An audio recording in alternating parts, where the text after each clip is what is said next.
Hello, everyone. Thank you so much. So this is my first JemCon, and I'm really excited to be here. And I've always loved the cartoon Jem. And I'm really honored to be here today because it really kind of also helped me in my authenticity. So before I introduce our amazing, truly beautiful guest, I'm Quinn Villagomez, or most people call me Shimmer. And my pronouns are she, her, female pronouns. And I have not really shared it with but I'm also a trans Latina. So I've been in my transition for 5 years. And I also do radio and media. I have a radio show here in the Twin Cities on KFAI, 90.3 FM. So it is a LGBTQ specific radio program. And actually, it's funny because I have a connection with Samantha because I reached out a couple of years ago, and yeah, it was about like 3 or 4 years ago, and we have a special day where we actually honor women and femme identities. So it was International Women's Day. And lo and behold, I get this email from Sam like, I would love to be on your radio show. So it was like, listen, like a girl's dreams have come true, darling. So I was so honored. And I also remember telling Samantha, I said, I would love for you to come to Minneapolis. And I think dreams do come true. So, and I can't believe I'm sitting next to these Jem and Jerica Benton. So she's best known as the voice of Jem and Jerica Benton from the beloved pop culture rock and animated cartoon series Jem and the Holograms. She's also a singer and songwriter and a recording artist, and she hasn't been to JemCon in over 4 years. And so we're really honored to have her here in the Twin Cities. So please give a big hand for Samantha Newark.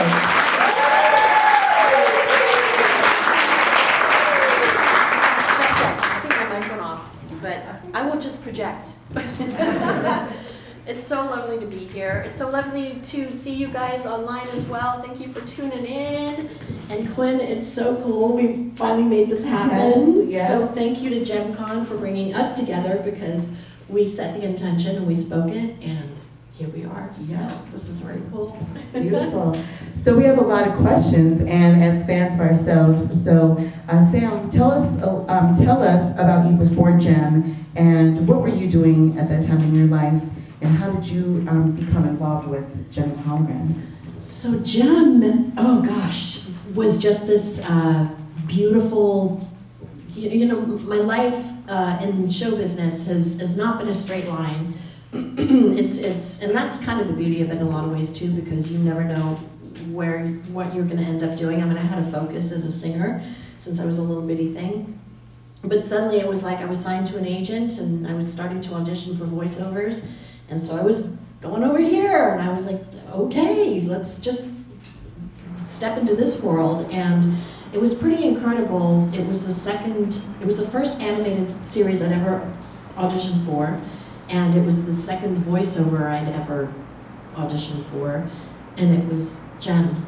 And I never thought in a million years, I mean, I was in a studio with a line of, it was packed with these professional voice actors.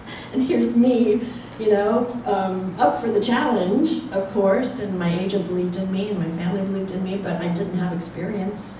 You know, I had experience in the business since I was a child, so that's what I brought to the table. And obviously I didn't realize I had the talent for the voiceover world, but they saw it in me and trusted me with the lead in this show, this amazing show that I can't even believe here we are all these years later. It makes me feel so emotional. It's incredible.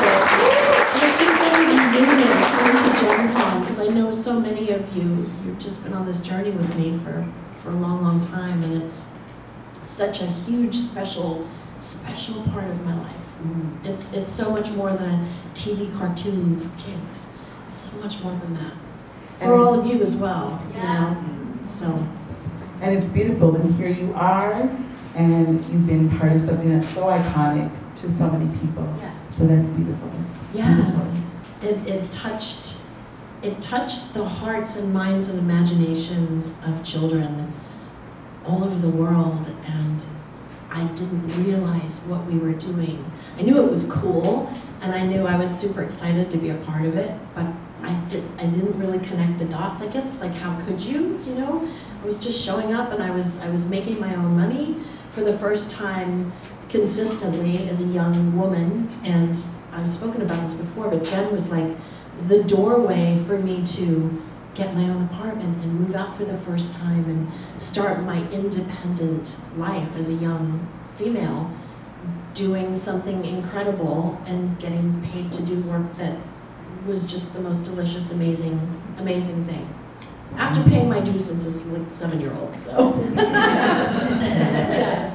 Wow, I'm so just inspired by that, to see like how you just talked about, you went in, really no experience, and now it's like here you are, like an iconic figure in pop culture. Did you ever watch Gem while it was on the air? So my 18-year-old self did not like to get up early in the morning on a Saturday or whenever it was, but then I would be asked that, like, have you seen the show? And I started to feel like an idiot, like, I haven't watched it. Yeah, it's like, I guess I gotta set my alarm and get up, and I did, and I'm getting chills actually right now, because I will never forget the moment where I heard the theme song and saw the animation, and then heard my little voice coming out of this, you know, the animation, and it was incredible. It was so much fun. So then I did watch it after that because I enjoyed it so much, and it was so much better and cooler.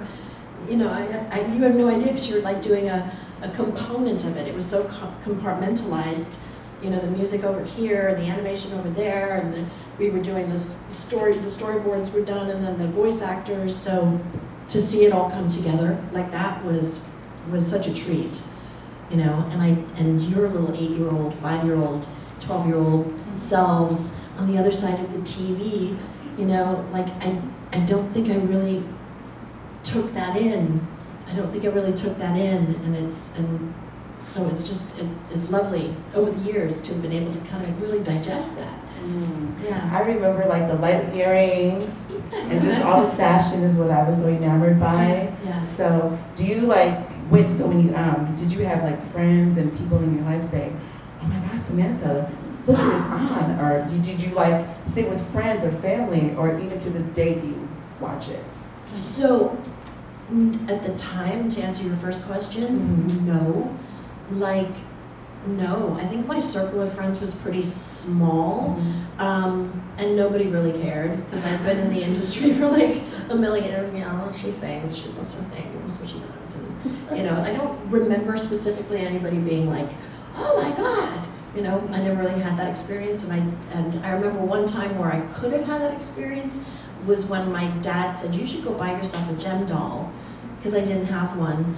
And so my mom and I went off to Toys R Us and went into the Gem aisle, and I picked out a glitter and gold set, which I still have, and my mom was trying to tell another mother who was with a little girl who was buying a Gem doll for her, this is Gem, this is the voice of Gem. And so the little girl's like, you know, she's 5, she didn't understand the voice acting thing, and the mom was just like, yeah, you know, I mean, I didn't believe us. And so it was just like it was kind of a sad thing. So because that was pretty much, that would have been the only interaction I'd had with like a child, sort of taking the temperature at that time, you know, but they didn't believe me, so it didn't happen. And that little 5-year-old girl knew who you were, and that's how iconic you are, but the mom was like, okay, whatever. So. Yeah. So. Have you eventually seen all of the episodes from the series? I have,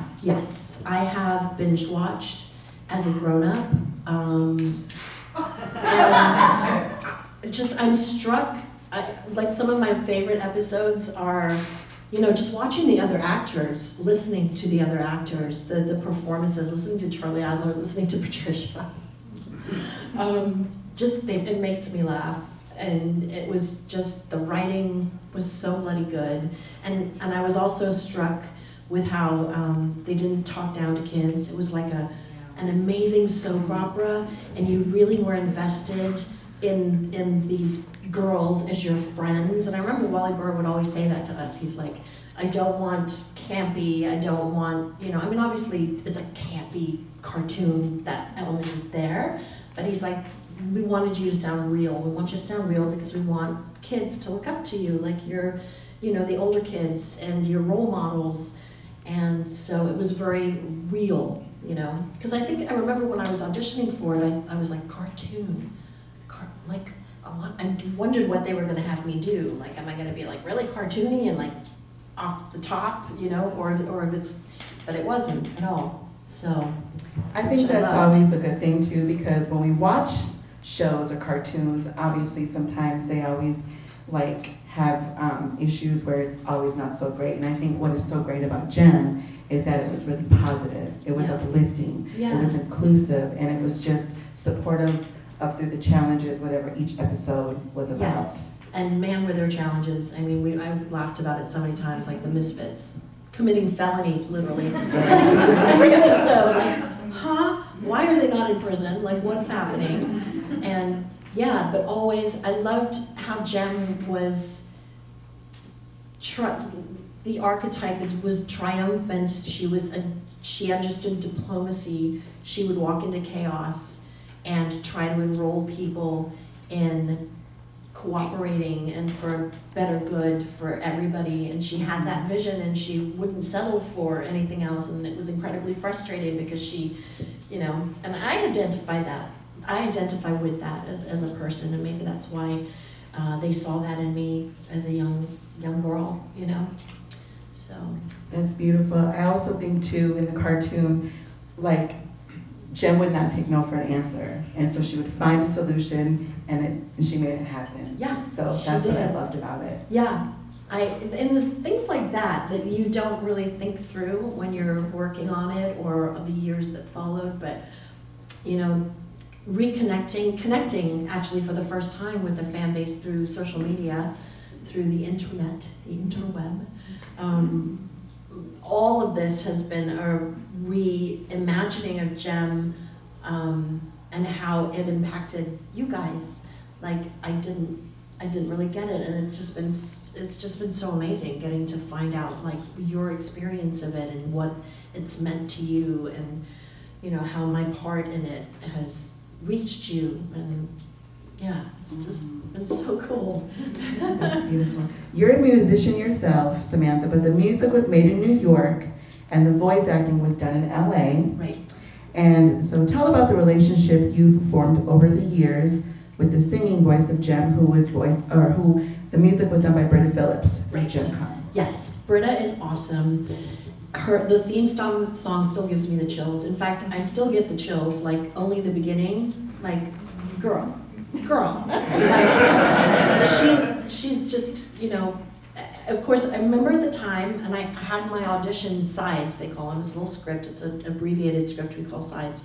And I have a little note on the top, I was like, must talk to my agent about doing the singing voice, because I didn't know at the time that it had already been cast in New York and that they were matching our speaking voices to our singing counterparts, that they never disclosed that. So here's little old me, singer, you know, thinking, oh my God, it's a cartoon and she sings, this is so perfect. And I was so excited. And, you know, so in 2003, I Googled Jem. No, before that I Googled Jem, but in 2003, I found Britta. I was like, I have to find her. She's out there, and there are ways now where you can reach people in this internet. I need to go find her. So I did. I must have found her website, and I emailed her, and I was like, hi, I'm Samantha, and I did the speaking for Jem, and you're the singing voice of Jem. And I thought it was about time that we said hello. Like, it's been all these years, and I've never even spoken to you, and she was so sweet. And she was like, oh, that's amazing, and we talked about Jem, and then in 2010, thanks to JemCon, which has just been like this journey of reuniting the cast and, you know, different people in the world of Jem, behind the scenes world of Jem, the music and the, you know, storyboards and the writers and all of it. Yeah, so I went on a tangent, now I don't remember what I was saying. But yeah, we met in 2010 at JemCon in New England, And it was so strange too. We both wore dresses that had polka dots on them. It was really weird. It was like synergy. It was so strange. We were like, oh my God, you have polka dots too. Mine were small and hers were bigger, and it was just a weird synchronistic thing. It was so strange. But yeah, it was lovely, and I got to meet Anne Bryant and Ellen, who did the singing for Pizzazz, and yeah, so she's super talented, and I have mad respect for her, and I know you all have tremendous love for her as well, and so, yeah. Awesome. Speaking of singing, tell us about your album Hologram, which I love, and especially the latest release of the dance mix is Hologram 2.0. Yes. And if we're able to, I don't know if we're able to play some clips from that, but talk about that. Yeah, so Ari Gold, who you guys know as the singing voice of Bunny, sweet, sweet Ari, he said, you have to meet Jared. He's produced so many dance remixes for me. I want you to meet him. And so it was a virtual meet. So Ari introduced me to Jared. And Jared's a big Jem fan too, and super talented producer, remix producer. He's mixed remixes for like huge drag queens and like just, it's so fun. So he said, I would love to do a remix album with you. And I was like, shut up, I really want to do that. I've been wanting to do that. So yeah, we spent, it was supposed to come out in 2020, and then that didn't happen. And then 2021 rolled around, and we were like, you know, if we've learned anything through this craziness is that life is short and life is precious. And when you're not able to do your creative stuff, and when the world tells you you have to stay indoors and you can't do anything, you know, you realize you've taken a lot for granted. And so we were like, let's just put it out, let's just do it. So we did. And all of these different remix producers that he knew in his stable of friends over the years contributed awesome remixes to the record. And I just remember like late nights out on my deck in Nashville with the cicadas as loud as anything, and just like, you know, figuring out what we were going to do with the artwork and what, you know, what songs we wanted to do, and just, you know, it was my little outdoor office. I just can picture it in my head right now. It was just great. Just laying on the chaise lounge outside in the heat of the summer, just going over how we were gonna do this, and I think it turned out great. And we wanted to do vinyl, and I wanted to do pink vinyl, but I didn't want to do the same as the last record, so we did neon pink, glow in the dark, freaking vinyl. And it's so cool. I mean, that would make me happy. Yeah, right, right, I know. So you've done other acting and voiceover work over the years.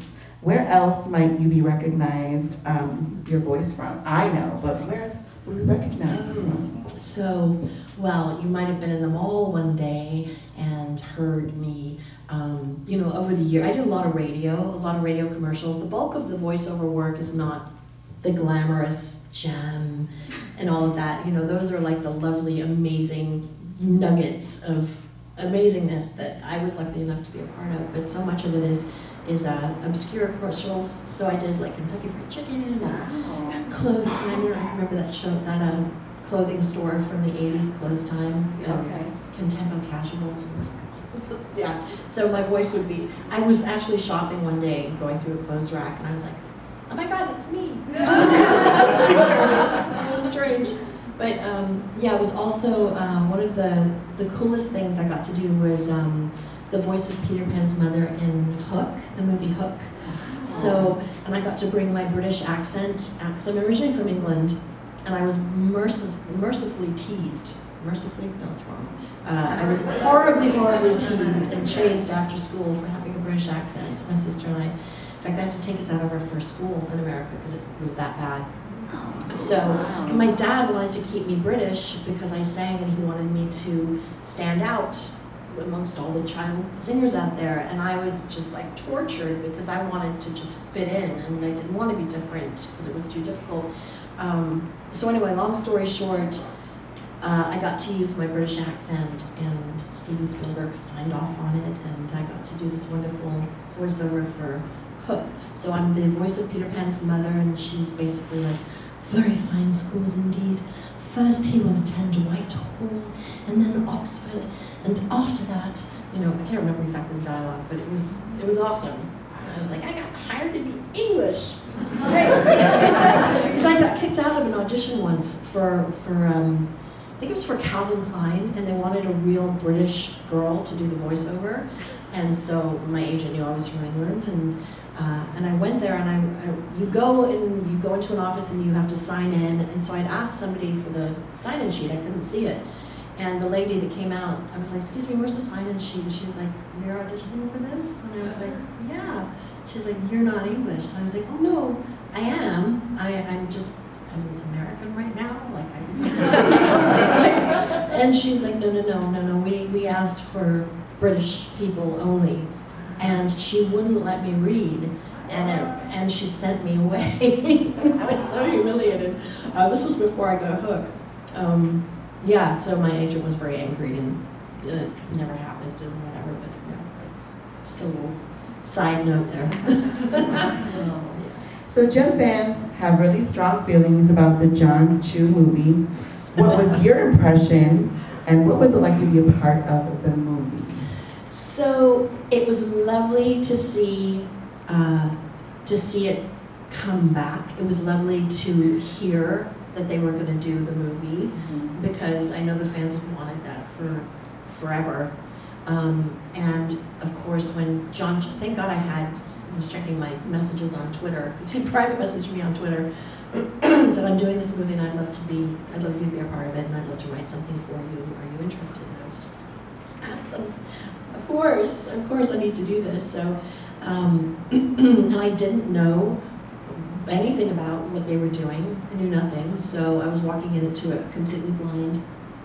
And they couldn't have been lovelier. John Chu was so kind and so fun and really sweet and gracious, and had grown up with Jem. He had like 5 sisters. And from what I understand, he was thinking long game, he was thinking big picture. He was going to have to acquiesce to a lot of things that he didn't want to do in order to just get it done, and then he was going to be able to, hopefully if the movie was successful, like take it. He wanted like the Misfits coming in on their guitar motorcycles and all of that stuff.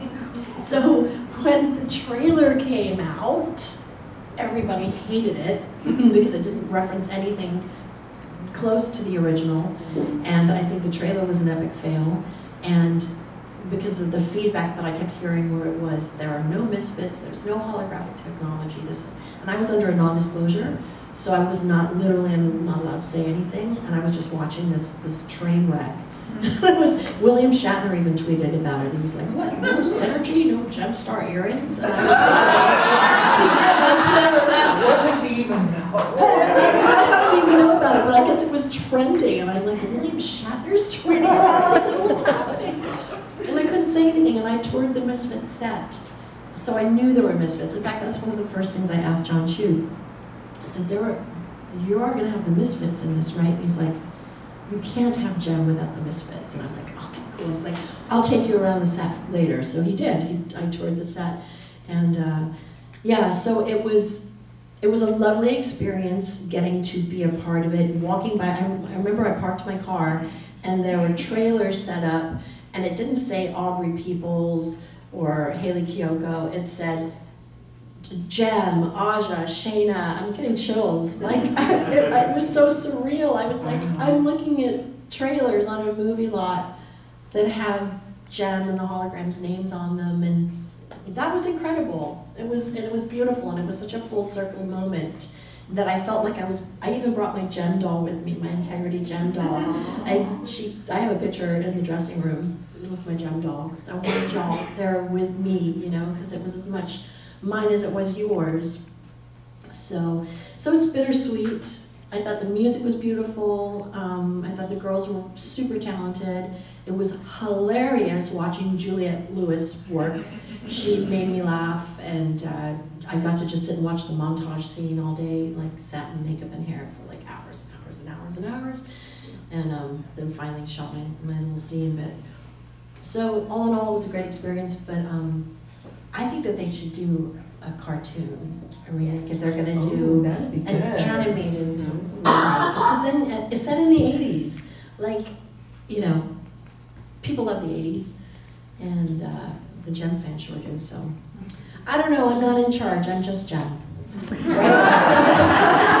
I remember, for me, I'm one of these people, like, I try to go in things with an open mind, so I loved the film. That's just a personal thing. And I remember here in the Twin Cities when it came out, actually right across the street, and then I remember at the Mall of America, they had like, it was like a big premiere. Yeah. Like, they had fans show up, dress up as their favorite Jem character. They actually had partnered with, I think it was one of the makeup stores in the mall. Sephora. Yeah, did all the Sephora, Jem I stuff. think. Yeah. And they were there and they did like makeovers for all of the attendees. Oh my gosh. They actually had like a red carpet at the theater. And I was like, oh, this is amazing. I was like, I love this. So they actually had like, it was really, they decorated the whole theater. They had like all the colors from all the characters from Jem, Kimber, Aja, Shayna. I don't know about this. Yeah, it was a big deal It's here. a big deal. hmm Wow. So it was like super awesome. I mean, it was fun. And I think the premiere was fun because it was a lot of like our generation. Yeah. But also there was a lot of younger kids that Right. came because they were young and they were like, what's this movie about? Right. And they were just really excited about like the fact that it was about like a singing pop group and Right. and that night I remember it was amazing. It was super fun. Yeah. So I had a blast, but I Yeah. love the film. I think it was a lovely film by itself. It had a good message. The girls didn't have to take their clothes off. They were, you know what I mean? Like it had a very positive message. And, but it sure reminded me how fiercely loyal the Jem fan base is to the original cartoon, and that's what you love. So, that's amazing. And, I think of it as the Jem multiverse. So we've got the IDW comic books, Yeah. we've got the doll culture, we've got the custom fashion culture, we've got the original, we've got Garth's amazing Jem remixes. We've got so many nuggets of Jem fabulousness, and the movie lives in there too. And there are a lot of fans that loved the movie and enjoyed it. So it's something for everybody, and you can't hate on that. I love. What's your favorite JemCon memory? Oh my gosh, how do I even? There have been so many. I think one of the ones that really stands out to me was getting to see Wally Burr again in 2008. That was an incredible experience. It really was, and so many of us were there for that show. And I got to meet Roger Siffer. He and I had lunch together, and Bobby Block, well, Samantha Paris now, but I knew her as Bobby Block, Roxy, and and the Jem burlesque in Toronto. A lot of I could not believe the Careless Whispers with Rio, doing. Oh my gosh, it was epic. It was absolutely epic. That is one of the memories that will really stand out to me. And just this journey with so many of you, the incredible cosplay. Like, people have asked me for years, why don't you dress up as, do cosplay for Jem? And I'm like, but look at her. Like, how? I can't, that's just incredible. Oh my gosh, Raven, your cosplay, so many of your cosplays are just unbelievable. And just the homage and the painstaking,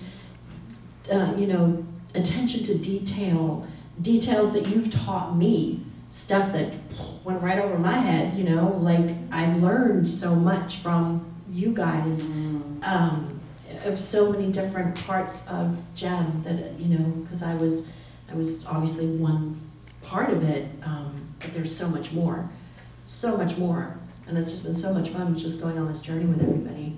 To see all of the characters and just everything come together. Yeah. It's just amazing. It's so amazing. Yeah, and it's like a big, great, like a traveling reunion, like a family reunion.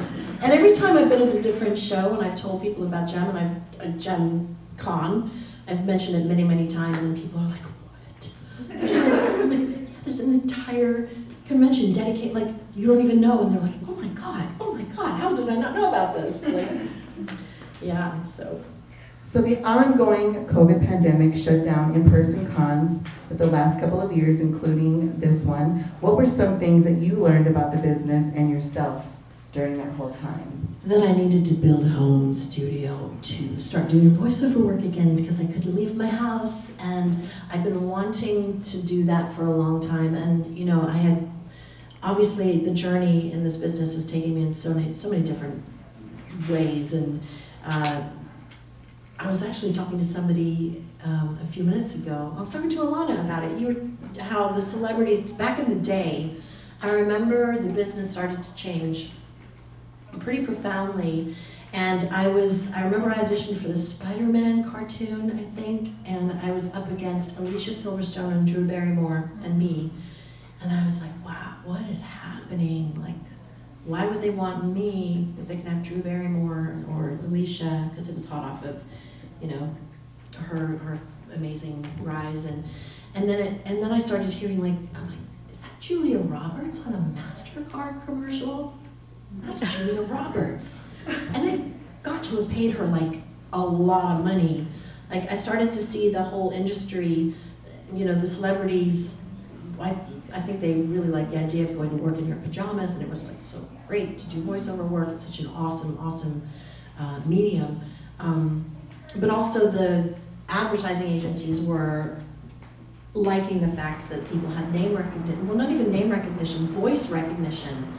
And I guess Jem had been off for a while. Oh my gosh, I see your cosplay back there, Jem. You look amazing. You look so good. Yeah, so, and I sang, and I loved music, and it was such a huge passion, and always has been. So, and it started to get harder to make money. And if you're only auditioning like 3 times a week, how are you paying your bills? And then the Jem residuals started to less and less and less and less, and nobody told me that because I was young. I didn't realize. I just got checks in the mail, and I thought that's just what happened, and then the checks stopped coming, you know. And I really it was a big wake-up call, and I really had to like look at how I was gonna navigate, and something had to give, because I really at that point was so focused on playing in bands and writing music and playing shows at night, and then, you know, I had to work. I had to figure that out and make an income, and how can you audition during the day and then sing at night if you're not a trust fund kid? And I was really like, it's like right there in my face. So I kind of had to let the voiceovers go, or I made the decision to do that. And so years and years later, back to your question about the pandemic, the business has changed profoundly in so many ways, and I knew that I needed to have a home studio, and I needed to learn how to drive the ship. There was no more going to my agent to have them record me, and then if I booked a job, going to a studio and having an engineer there. You need to learn everything, and it was very daunting, you know. But there was me listening in my headphones to Division Bell by Pink Floyd, hand sewing my recording studio together, and it turned out amazing. It's like PVC pipe and moving blankets, and I've got all my Jem dolls up on the top. It's so cool. I have to take a picture and share it on my page. But yeah, so I'm auditioning, and I just did I'm doing like promo shout outs for podcasts and things like that for Jem fans, and just did something really fun the other day in that realm. And then I'm working with a guy in Canada who works with Adult Swim, and he has a passion project that he hired me for, this sort of AI synergy type, synergy sort of with a heart, and synergy does have a heart, but yeah, so I've been doing that and still like troubleshooting crazy stuff in my studio. I'm like, I don't know how to do that. I don't know what so it's love and hate, push and pull right now in that studio, but I'm getting it up and running. I agree with you, because listen, when COVID happened with the radio station, I was like, okay, yeah. Wait a minute, my life is upside down now. What do I do? Right. So we yeah. were doing radio shows from our house. So like I had to sit with the producer, and it's kind of like tricky because I'm like, okay, so it has changed a lot of things too. But I also, I'm on your Instagram page like every week. So I remember it was weird. I was on it a couple of weeks ago, and you said, what am I doing Labor Day weekend? And I was like, okay, something's up. And I was like, Samantha's going somewhere. And then I see something about a Prince jacket. And I literally ran down the stairs. I almost broke my foot. Because it's like, okay, wait a minute. I'm like, and then I get on Facebook, and I'm like, oh my God, and I like posted something. And then I think that's how I met Rachel, and I met Elizabeth, and they were like, wait a minute, so what's going on? And I was like, okay, please tell me that the Samantha Newark is coming to my city. And they were like, yeah. I was like, oh my God, I can't. Like, it was just like, I couldn't believe it. Isn't she great? I love you. You got so much life in you, and you just make me happy. Thank you. You really do. I was just so intrigued, and I was just like, oh my God, I'm like, listen, my inner Jem fan dreams were just coming true, and I was like, okay, I was like, Jem is coming to Minneapolis. I had to have an outfit designed just to come here. That's amazing. And it was That's like, amazing. I was like, See, you all are a lot to live up to. I was just like, I can. And I told my friend, the designer, I want to shout out Emily Default, who made this for me. Hey, Emily, it's fabulous. Thank you. And so Emily, I said, listen, I was like, Samantha Newark is coming to my city, okay? And so she was like, well, what do you want? I said, I want Jem and the Holograms. So we put a little bit of Jem flavor and the Misfits flavor in this whole outfit. I love it so much. Can you stand up real quick? Yes. Oh my gosh, and her shoes too. Like, she is bringing sparkle and realness and the shoes. the shoes.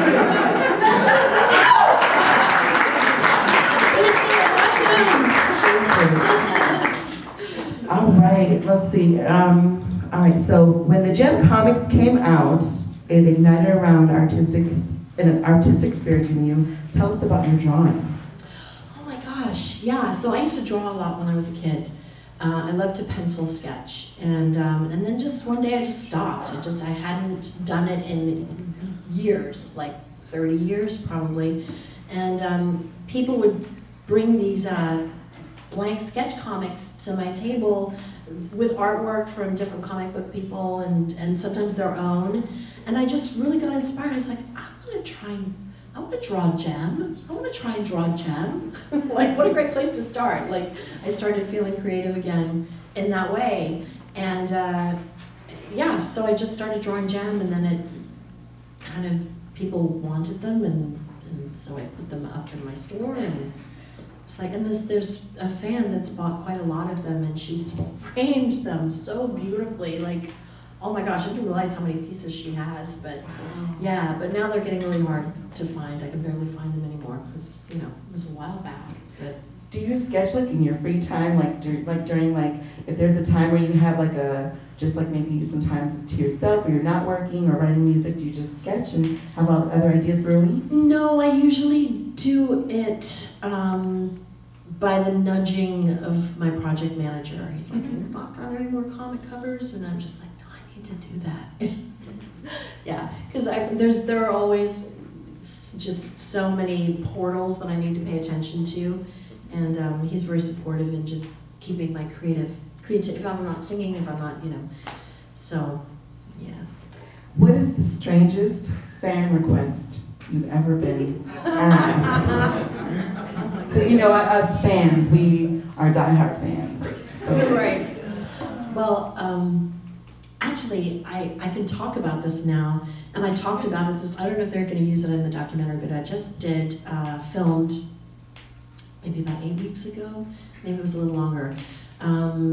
Remember when they put out that push to the Jem fan base, or to all the 80s kids, write in and tell us, we're going to do a documentary, the toys that made us type of thing. And so this is all on Margaret Loesch, who was the head of kids programming in the 80s, and she greenlit Jem, and thank you, Margaret, what an amazing woman that nobody really knows a whole lot about, because it was so sort of behind the scenes, super high-powered position. And so anyway, the director contacted me, and so I'm in it. They interviewed me, and so that's going to be coming out sometime. I'm not sure if it's going to be on Netflix. They're figuring out distributors and all of that stuff, but there was a point to that. Fan request. Fan request. Oh, thank you. Sometimes I just go off on a tangent and I just never come back. I was at a cigar lounge with my mom and my stepdad, and it was their anniversary, and it was at this cigar lounge on the top of a beautiful high-rise in Nashville years ago, and I don't even know how this girl found out, but suddenly I'm sitting there with my parents and a bunch of their friends, and this woman comes running in a wedding dress, and she was like, "Oh my God, I just found out that you're Jem, and you have to sign my wedding dress." And I was like, "Oh girl, I can't sign it. It's your dress. It's your beautiful dress." And she's like, "No, you don't understand. You have to sign my dress."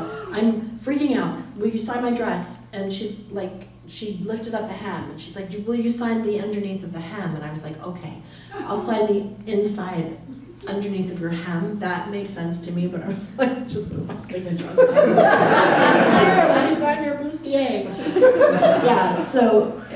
And I signed her dress, and then she flitted away to her wonderful soiree that was going on as a happy Jem girl. And I was like, how did that even happen? Like, it was so random and so crazy. It's probably in her closet with your signature inside the dress still. Probably. Awesome. Yeah. And before we get to some questions in the chat, the last question I have is, what is a very special gift or licensed merch that you received or that you love from a fan? Oh my gosh, the gifts. I wish I had a big house. That's all I want to say, because people have gifted me, the artwork, the talented people that just come to my table and like, I drew this, or I painted this, or, it's amazing. I don't have enough wall space to put this magnificent, I rotate it because it's just so beautiful. Handmade things, just little clay gem figures and little potted plant that has like a gem, that's a flower, but it's really gem, and like, Wow. just beautiful. I have a makeup bag. Oh, this makeup bag was a gift from a fan. I have to show you because it is so cute. Look, it's got gem. Yep, right there. It's got I love Care this. Bears. It's got Rainbow Alvin and the Brights. Chipmunks, Rainbow Bright, The popples, the the Popples, snorkels. the Snorkels. It's got It's got Animal from the Muppets. Animal from the Muppets, the Baby Muppets, Miss Piggy. And I thought she wanted me to sign it, and she's like, "No, I made it for you." I was like, "What? That's You beautiful. made it for me?" It's like holographic. So that's my traveling makeup bag. Oh yeah. I'm so sorry. Isn't that cute? It was just lovely. The generosity, and sometimes it's so humbling. It's so humbling. It's like it's hard to let it in sometimes because I just feel like I have the love job. It's like you all love on me and I get to love on you, and that would make the world such a healthier, more amazing place if we could all do more of that. So this energy we need to remember and just bring it out into the world every day and just try and be that in the world, because it does raise the vibration. I really believe that. It's powerful. It's really powerful. So. And since we are in Minneapolis, Right. what is your favorite Prince song? Oh my gosh. So first, I have to tell this Prince story. So I had wanted to see Prince for forever. Who doesn't want to see Prince live? And I just thought it was never going to happen. And so this guy who I'd done voiceovers for, actually, he was part of the Prince Club, his fan club. And I get a call at like 2 in the afternoon. He's like, "Sam, Prince is playing tonight. My boyfriend just bailed on me. Do you want to go? But if you want to go, I need to come get you in like a half an hour." And I was like, "What?" It's like so excited. So I got to go to sound check because it was part of his whole ticket thing that he got. So I'm literally in the Kodak Theater where they do the Oscars, and Prince is like right behind me, and in a black and white turtleneck sweater and his little black pants and his high heels, and he's got his radio mic and he's just walking around. He's like, yeah, a little more high end on the snare. Can you hit the snare? And this beautiful girlfriend, what was her name? Maite? Mm-hmm. Was there, and I couldn't stop staring at her because she was like so beautiful. This woman was like so beautiful. And Prince was just incredible, and so we sat through sound check and then went and got dinner and came back and saw the show. And can I just tell you, the energy in that theater, I will never forget it. Everybody was standing. And I remember at one point he's like, if you came here for some Purple Rain, you came to the wrong party. And we're like, what? He's not gonna play Purple Rain? Like people didn't know how to take it. And this was like toward the end of the show. And he walked off the stage, and then he wheeled a keyboard, somebody wheeled a keyboard onto the stage. And then he goes, baby, baby, baby, what's it gonna be tonight? Wow. And everybody's like, wow, just incredible. Sheila E. came and like played, and it was just such a magnificent experience. I will never, ever forget it. It was just a moment in time.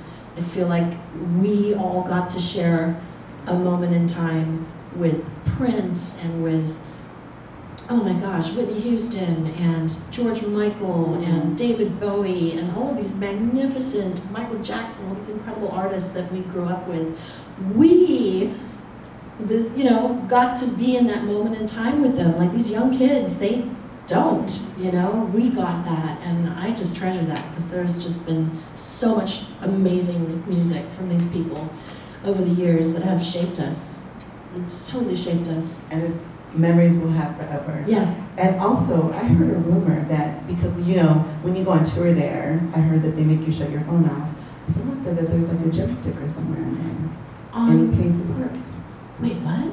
Yeah. So, like, I had a friend who went on a tour there, and she was like, I saw this gem sticker on the wall. And I was like, where? But of course, it's in a part that you can't take pictures. So I think, You need to go in with like those glasses that are really cameras, or do some tech rat kind of spying. Yes. And report back to the Gem fan base.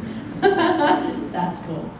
Are there any questions in the chats? I don't know if I see. I can report on the chats. I've been monitoring the chat from Zoom, and everyone's just, your voice for everyone is just like calming to them. Thank you. To hear from both of you, and they're asking about the impressions of the comics which you talked about. I'd love to hear from people in the room. Yeah. If anyone in the room has a question, if you could just repeat it up front so that people in Zoom can hear it. Synergy in the back. Synergy. You look awesome. Look at Synergy. Your little shoes. Oh my God, you look awesome. Thank you. I want to know if you've ever thought about what you would do if you had hologram technology like in the show. Oh, that is an amazing question. Okay, so I need to repeat the question. She's asking what I would do if I actually did have access to holographic technology myself as Samantha. Oh my gosh. Well, I think I would definitely do the best Gem cosplay I've ever done. There would be that. And, oh my goodness. Transport us all, and all the Gem fans in the whole world that love the show as much as we do, and have the most epic dance Gem extravaganza street party of the century, and feel the joy and the love and the music, and just take the energy so high. That's what I'd like to do. And your name, or where are you from? My name is Allie. I'm from Maryland. Thank you, Allie. Does anyone else have a question for Samantha? Anyone else have a question for this amazing Samantha? My question is, have you ever had anyone ask you if they, once you signed it instead of them signing it? Like they are a drawer, like, I don't know how to explain it. I think I understand your question. So like if somebody brings something to me that they've created, do I ever sign it for them? Yes, so they could like give it away, even though they don't want to keep it, they want to let other people to experience it. Absolutely, that happens a lot. People bring me their gem treasures or their things that they've created, and then often ask me to sign it for them. So yes to your question. So for all of the virtual attendees, the question was asked, has Samantha ever been given a project for her to sign that they didn't want back? And so she responded, yes, she does all the time. Thank you. Anyone else have any questions? Could you describe a bit about the experience of doing the voice acting? Like, I understand at the time you would have been doing it with the whole ensemble. Like, what is that experience like? We were so lucky to get to do that because it's, voiceover is very, you're usually just in the studio by yourself, like in radio and and it's very, you have to come up with so much yourself, which is part of the job, and you learn to do that. You learn to kind of react to nothing and you bring it and you have to match it and all of that stuff. But to be able to be in a room with these incredible people that you'll get to talk to, like Townsend today, and to be able to be in a room with them, like literally interacting, there's something, I think that's where so much of the magic happened, because spontaneous things happen because you're reacting in real time and you're listening, and so it was a joy. It was so much fun. The studio was very tiny, so we would have to, should I repeat the question so that people? Yeah, I can. Yeah, sorry about that. Yeah. So, and your name again? Oh, Jessica. So Jessica's question for Samantha was, did she ever do the voiceover work with an ensemble, a cast, rather than just sitting in a studio solo and doing the work, is what the question that Jessica asked Samantha. Yes, thank you, Quinn. Yes, Yeah, you're so she was, it just created so much magic. Like I was saying, it was a small studio, so we would have to share mics, and they just kind of pair us up depending on the dialogue, like, oh, you have 5 lines and you have 5 lines, okay, share the mic and that type of thing. The only time I was solo was when we did pickups or the PSAs, because that would usually be myself and Wally.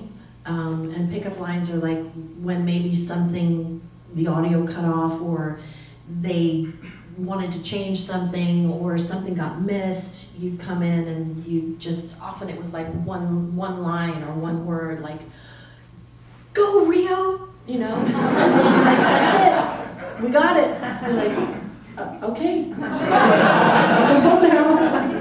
That was easy. So, but that would really be the only time that I would be there by myself.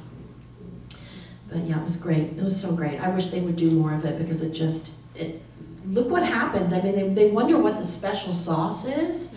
Let actors play.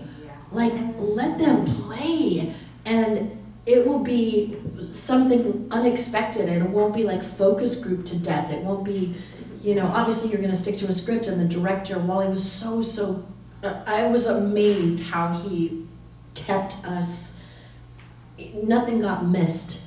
And when you are playing like that, you would think it could just go off the rails and things would get missed, but that could not happen.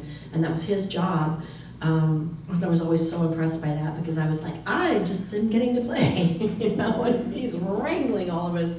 But yeah, it was great, really great. Hi, Raven. I have a quick question. Do you have a favorite Gem song to sing? Do I have a favorite? Raven is asking if I have a favorite Gem song to sing. Yes. I don't really like to do the Gem songs because I have too much respect for Britta. That is her legacy. Mm-hmm. And the only time I ever got talked into it, I was at some show in Atlanta, I think, and my stepdad got drunk with Larry Kenny, And they really hit it off. It was so fun. Not drunk, but like they were drinking together. I was like, oh my God, you're my stepdads with Larry Kenny, and they're having a great time. And then I got asked to sing the theme song, but in a punk rock kind of way. And I was like, no, I don't really sing the Gem music. And they were like, but just it won't even sound like it. It won't. It's gonna be like, Gems, truly outrageous, truly true. I was like, I don't even know how they talked me into it, but they did. And there's probably some awful video of it somewhere, but yeah, mad props to Britta. I've had to sing that kind of high, like, what key is this in? I used to do a lot of session work in LA for Michelle Weiss-Maslin. She's a producer, songwriter, amazing, won Emmys and everything. And every time I go to a session, which was so strange too, it was in a, oh gosh, what do you call it? I can't remember the name of, it was in a Masonic temple. Like the recording studio, her husband's a Mason, and like hardcore into it. Like I would go to do a session and I would have to walk through like a Masonic dinner happening, and everybody would be in their little suits and things, and I'd be like, excuse me, don't mind me, I'm going upstairs, it was so awkward. And then she had a recording studio upstairs, and the reason I say that is because she would write in these insane keys, and she'd be like, I'm so sorry, and I'm like, okay, I guess I'm bringing out my Berta Phillips tonight, and just belting my chest voice as high as it'll go. So in a way, I'm glad I didn't have to do that, because it's work. It really is work. It's not. It sounds effortless, but it's a lot of work. So, and I know, being a singer myself, so I have mad respect for her. So anyway, long answer to that question. I believe we're at time. Yeah, I want to just say a couple things and ask a couple questions. I'll do it on the mic. So Quinn, first of all, Shimmer, great job moderating. It's amazing. You have to give a part from the beginning. Obviously, a true Gem fan. Yes. The outfit is amazing, so thank you. Of course. The fans online really want to hear a reading of a line from you. If you can do that, I'll feed you the line. Absolutely. And it'd be a great way to end the session, I think. But I want you to tell us about what's going on at your table and what you're doing tomorrow first. And then I'll feed you the line. Oh, okay. So I've been to quite a few JemCons over the years, and I have my official store. So a lot of you guys have things already that have been in my store. So I really worked hard to come up with some things that you've never seen before. So if you want to have a look at my table, I've got some fun new stuff, which was really fun for me to put together. And then I have been asked for a really long time, having speaking in panels, if I would ever write a book. And I've started to write a book, and yeah, and it's daunting. So I've kind of got a rough draft of a introduction, and I have a kind of a rough draft of the first chapter. And so I thought maybe tomorrow I would share some of that with you instead of so I have it on audio. I'll have to see if we can hook up my Yeah, we'll figure it out. So iPad. between Lori, Gina, and I, we can Yeah. figure it out. Yeah. But I had a preview last night. It's amazing. You're going to be really, really shocked and amazed at how It's the first time great I've this- shared it, like, outside of like 3 people, so. It's going to be great. So be there for that session tomorrow. There's more Samantha Newark to come tomorrow and all day. And tonight, your cosplay judge. What the people online, there was a scene in the movie, in the Starbright, where you get really pissed off at the Misfits. You've had it up to here. And you say, I've finished with you, I've had it with them, I quit. So I thought that'd be a great way for you to close out the session. Finished with them, I've had it with you, I quit. That's Gem. She's Okay. very mad. Just stand up. Yeah, you have to. You point. Right. Maybe us. Maybe you're finished with us. I finished with you. I've had it with them. I quit.